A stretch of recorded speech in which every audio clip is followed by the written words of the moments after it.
इतिहास कहता है, कुछ आत्माएं मारी नहीं जाती, उन्हें मृत्यु नहीं दी जाती, उन्हें मंत्रों से पत्थर में बांध दिया जाता है। यह कोई लोककथा नहीं, न ही कोई डराने वाली कहानी, बल्कि उन पन्नों में दबा सच है, जिन्हें समय ने जानबूझकर भुला दिया।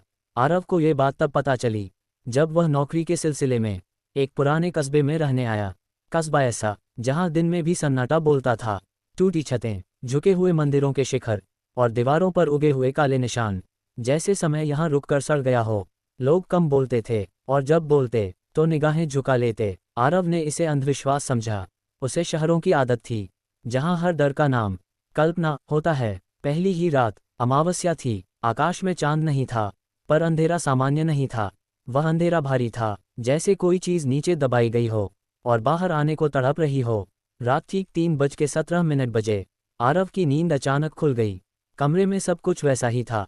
पंखा घूम रहा था, खिड़की बंद थी, लेकिन उसकी घड़ी रुक गई थी। 3:17 सेकंड की सुई वहीं अटकी थी, जैसे समय ने आगे बढ़ने से मना कर दिया हो। तभी दीवार से एक आवाज़ आए।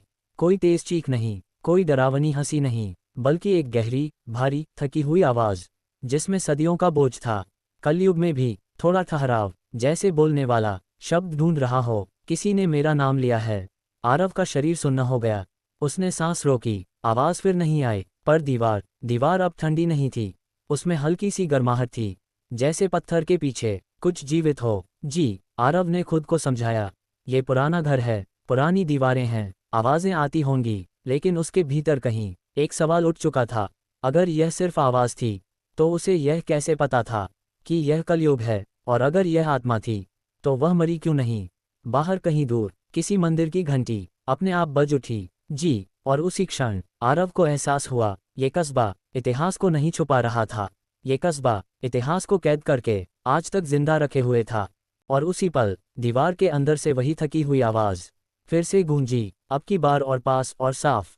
कल रात नहीं, अगली अमावस्या को मैं बाहर आऊंगा। आरव ने घड़ी की तरफ देखा। सेकंड की सुई फिर से चल पड़ी थी। 3:18, लेकिन कस्बे के बाहर सूरज अब भी नहीं उगा था। जारी रहेगा अगला भाग।